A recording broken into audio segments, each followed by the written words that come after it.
I knew Grandpa Sam had a twin, and that he never talked about him. I guess my grandpa didn't like history any more than my mom did.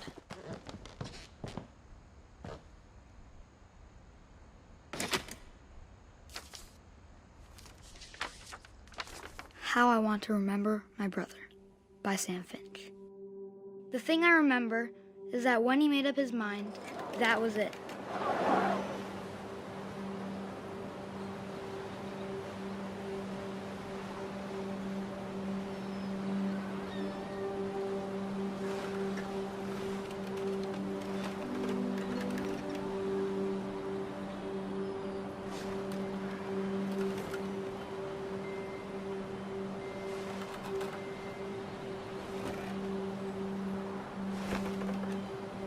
My brother said he'd die before he ate another mushroom, and he did. At Barbara's funeral, we swore we'd never be afraid again, and he wasn't. I think Calvin always wanted to fly. Sam! Calvin! Dinner's ready! Coming! But that day, he finally made up his mind to do it. I told him going around was impossible. Maybe if I hadn't said that. Calvin! I'm not gonna tell you again! Maybe if the wind hadn't picked up. Then maybe he'd still be here. But I doubt it. I think he'd already made up his mind.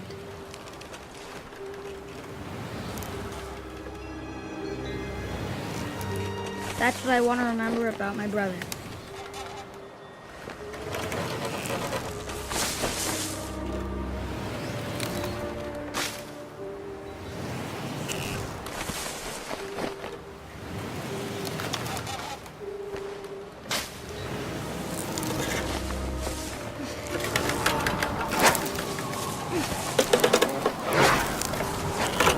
The day he made up his mind to fly. And he did.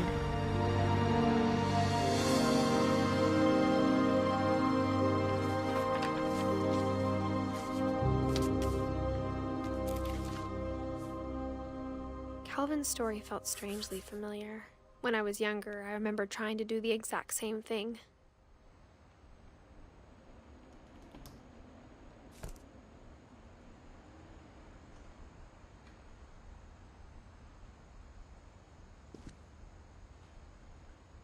After the funeral, Edie roped off Calvin's half of the room.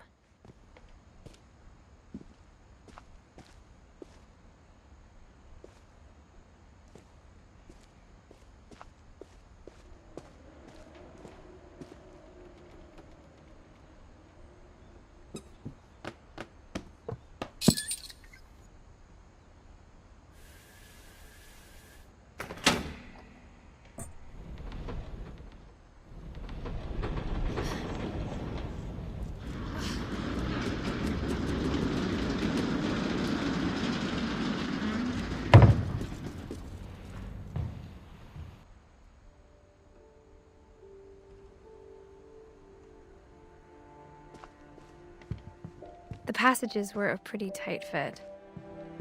They'd obviously been built for smaller hands and bellies.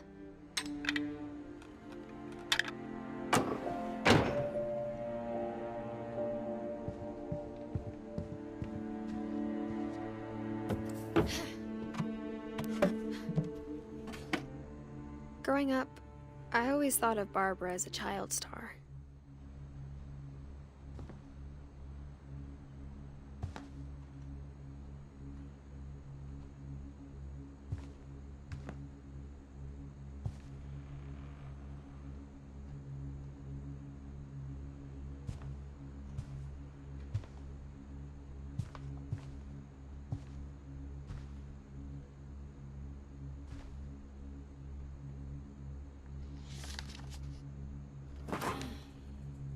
Of all the stories people wrote about Barbara's death, I'm surprised Edie saved this one.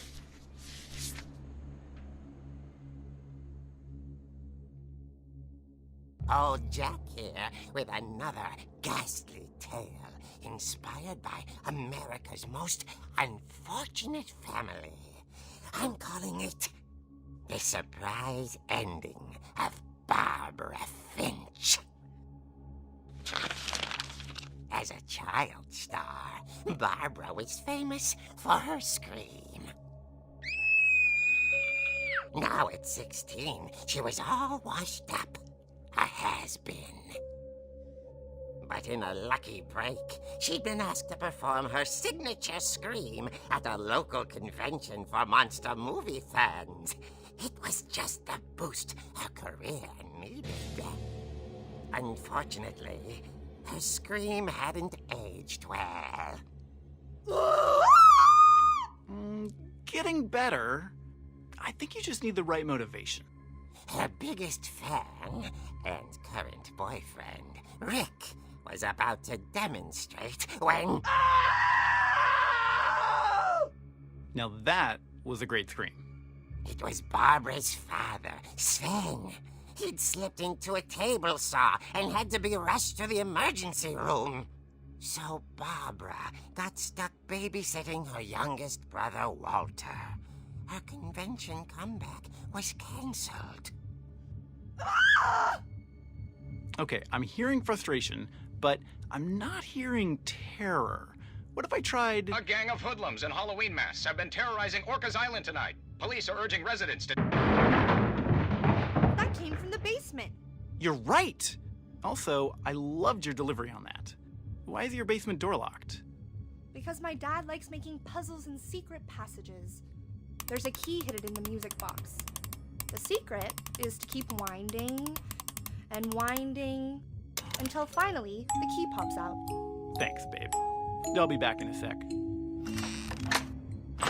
20 minutes later, Rick hadn't returned. So Barbara went to look for him, right on cue. She reached for the music box. And as she wound the key, she listened for Rick, but the house was silent.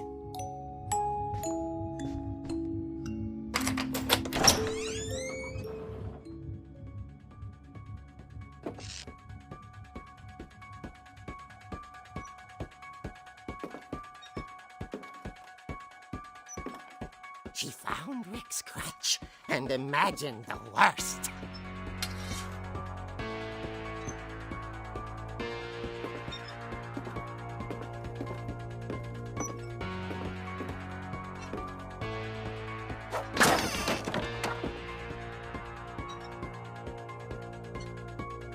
The gang's leader is the infamous Hookman killer, Dr. Carl Hamill, who impaled and then ate his family 10 years ago tonight.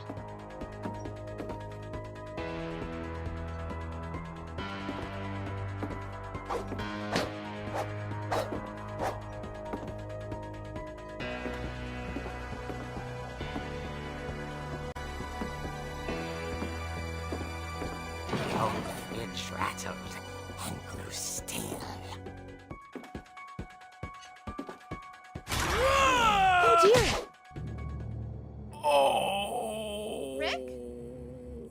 Barb, relax. I was just trying to scare you to help you find your scream. Well, I'm not scared, Rick. I'm furious. Then act furious.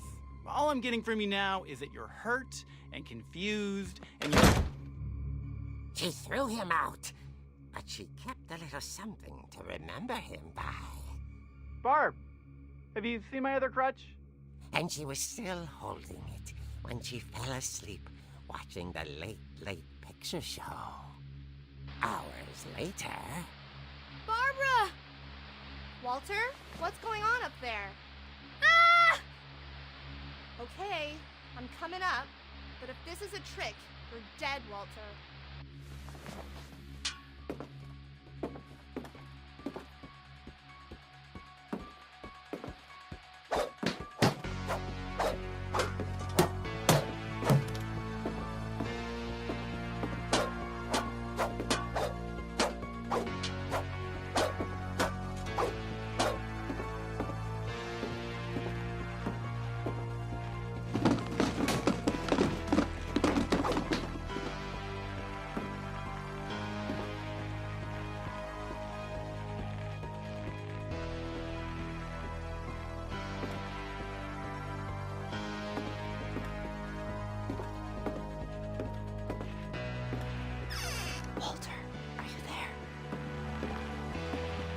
Walter had vanished, but his bedside radio was still on.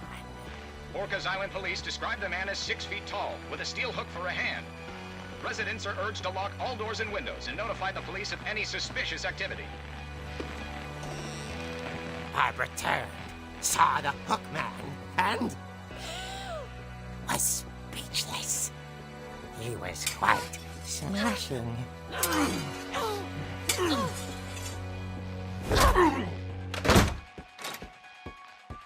And he was. He couldn't get enough of Barbara. Okay, Barbara, there's gotta be another way out of here.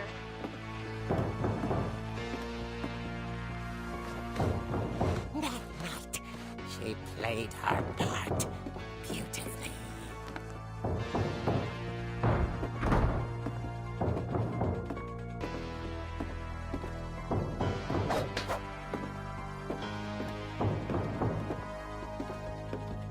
She thought about abandoning Walter, but just couldn't do it.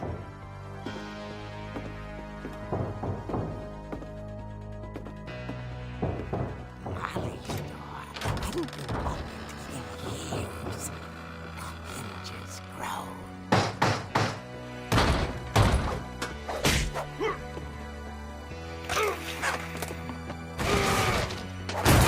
He wasn't moving, but she sensed the story might not be over yet.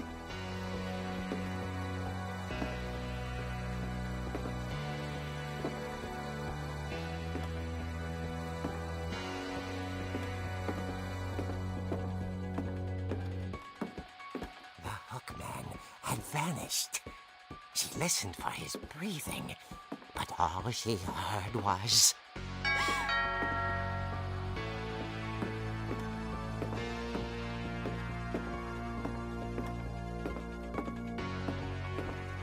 At the door, she heard whispering. It was coming from inside the house.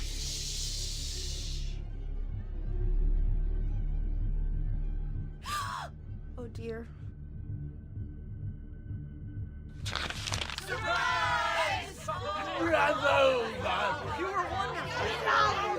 The monsters had come to surprise her. For Barbara, it was a dream come true. Then she saw what kind of monsters they were, and she realized what was about to happen. She was going to be famous. And with her final breath, Barbara Finch gave the performance of her life.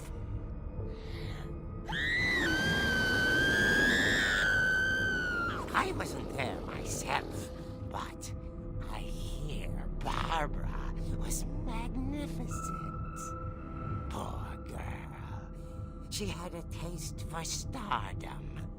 But unfortunately, so did her fans. Of course, the police blamed it all on poor Rick, who disappeared the same night. And little Walter? Hiding under his bed the whole time. He took it all pretty hard, but that's another story. As for Barbara, tucked inside the music box is all they ever found of her. Her ear. Now that's what I call a real eerie tale.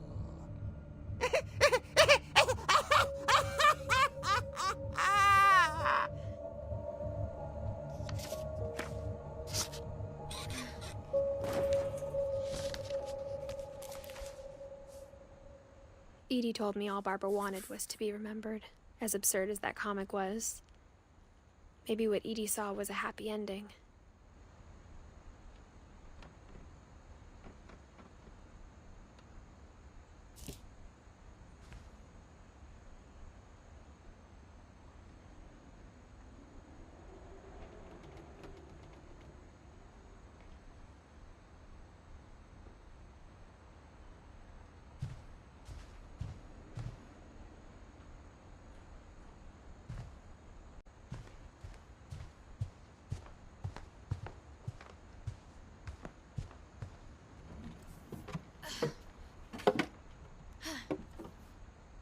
I guess now I know why Mom didn't like me playing with the music box.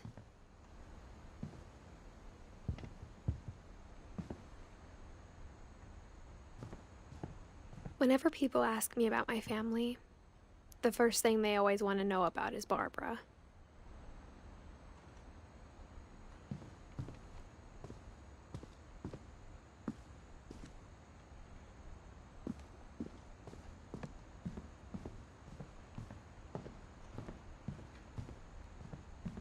It's funny. All those times I played with the music box and never found the basement key.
Mom said the basement was off limits, unless I wanted another tetanus shot.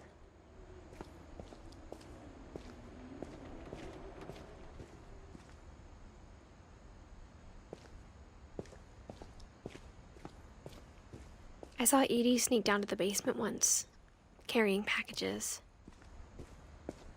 I thought maybe she was hiding presents.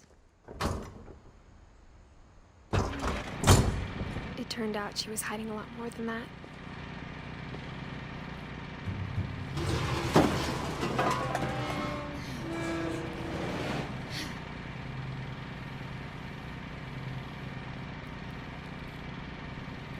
I remember asking Mom once about where Walter had gone.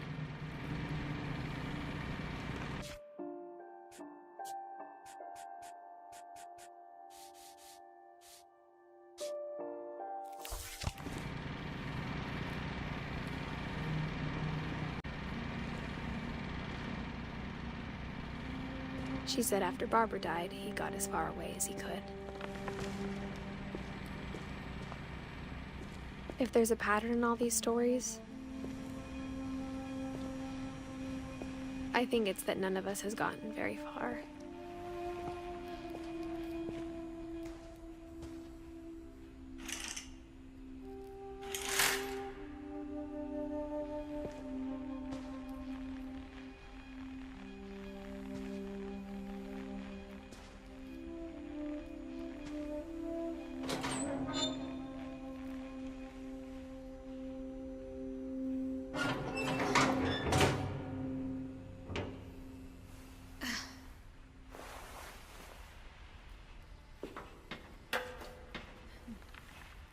Maybe she was afraid I'd end up like Walter.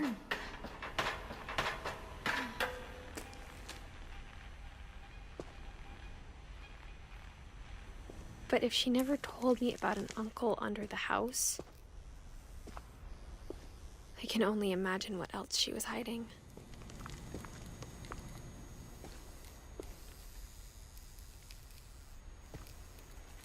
I don't want to make the same mistakes she made. Trying to bury something that's still alive.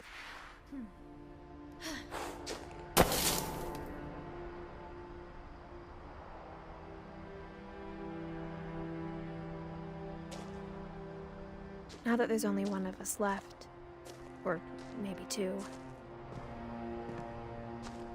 I thought it was time I heard the stories for myself and found out what happened to everyone else. But now I'm worried the stories themselves might be the problem. Maybe we believed so much in a family curse, we made it real.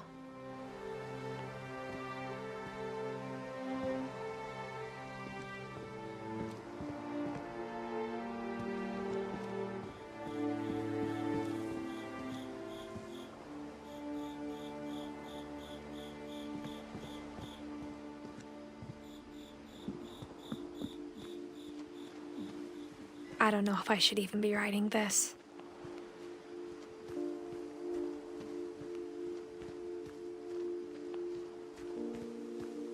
Maybe it'd be better if all this just died with me.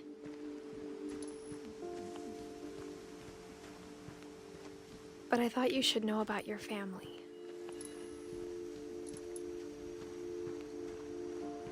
And the history you're a part of.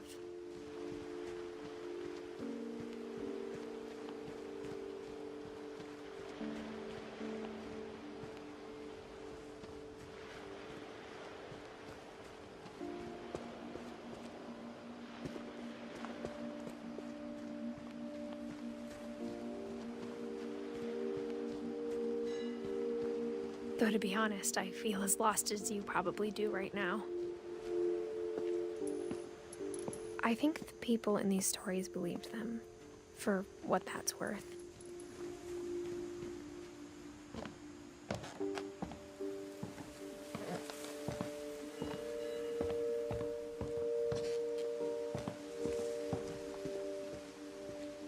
And when you look at the house, that history of imagination and stubbornness and madness, any of it seems possible.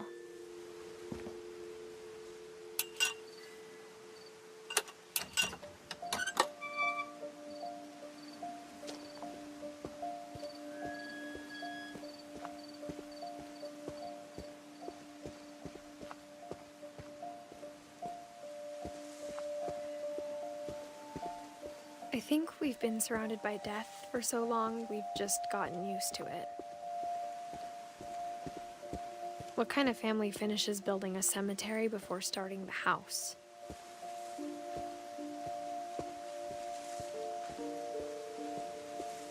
It's embarrassing for me to admit this, but the pet cemetery made me more uncomfortable than the human one. 3 of the gerbils are mine, and 2 had been my fault.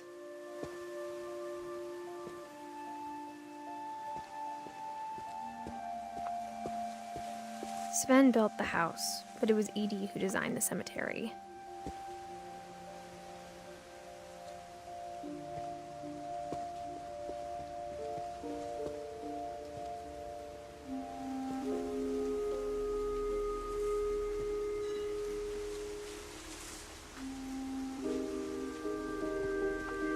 I'm sure Odin's monument had been Edie's idea. My mom was always trying to move on, but for Edie, the past never went away.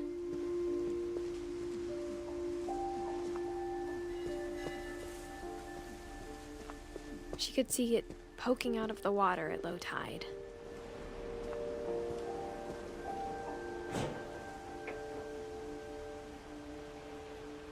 Edie said she dreamed about the old house every night.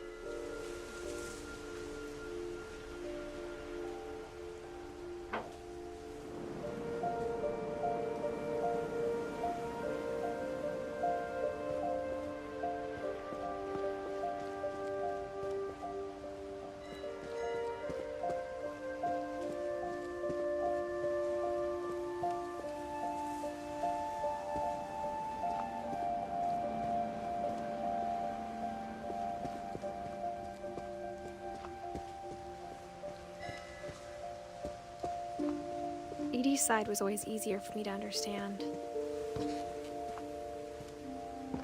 But the older I get, the more I can see where my mom was coming from.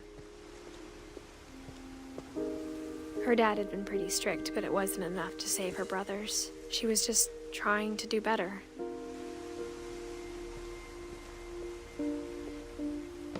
She lost 2 of her brothers, just like I did. I get why she tried so hard to protect us. There's so many things I wish I could ask my mom now. Part of me thinks this is what she wanted all along. For me to come back someday and find everything out for myself.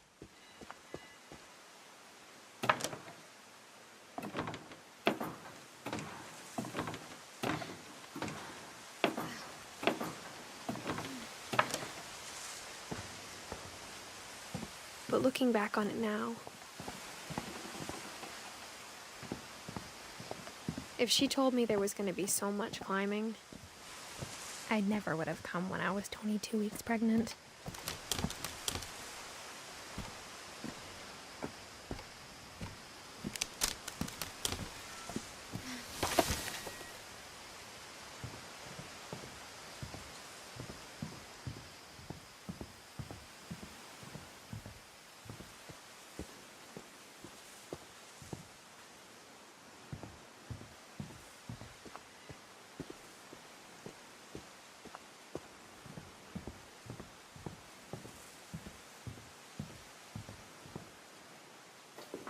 I never met Grandpa Sam, but I think he and my mom had a lot in common.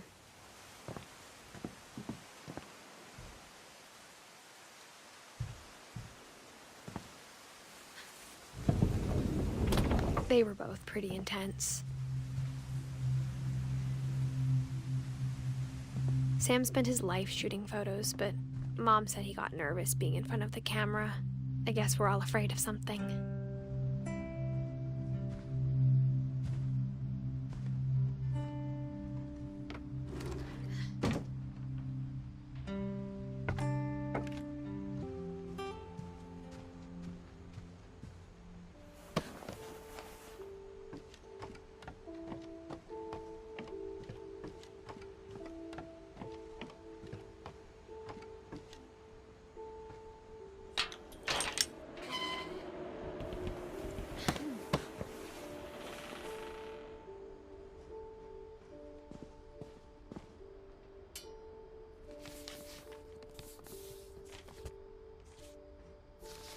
Dear Kay, do you remember the way Gregory used to laugh when he thought he was alone? Like something funny was happening, but only he could see it. I think he saw things the rest of us don't.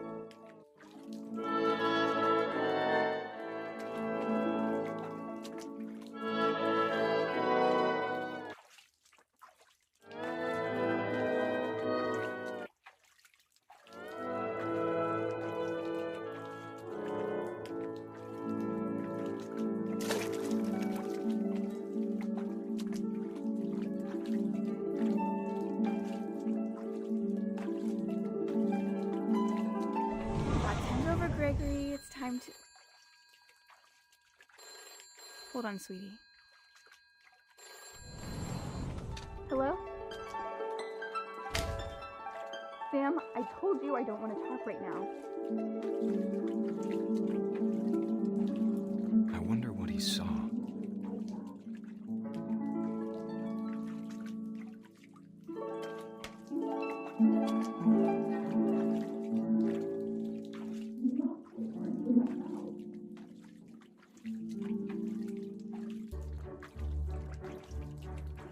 Reminded me so much of Calvin.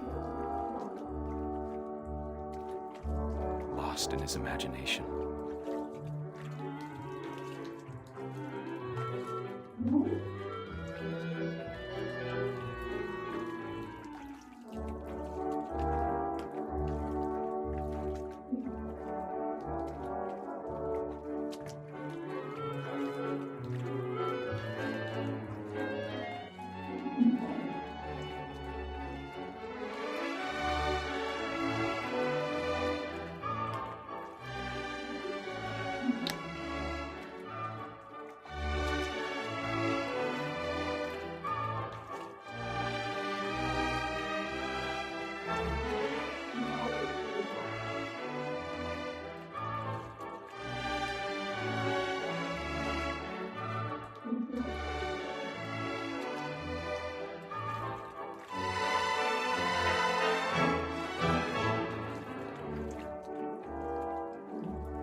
sounds.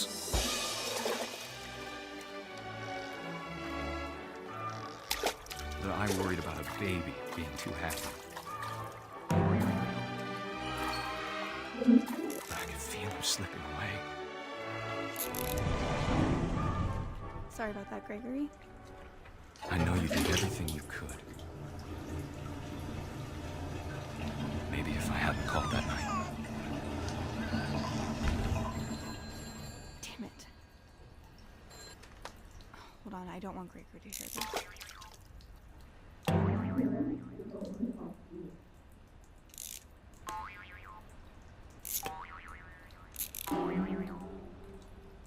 I wish he could have told us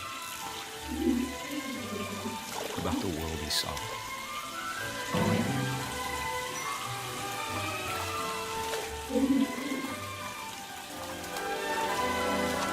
There's so much I don't understand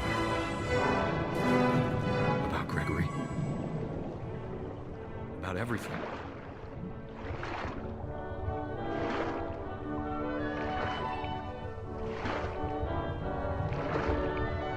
But I know what happened wasn't your fault.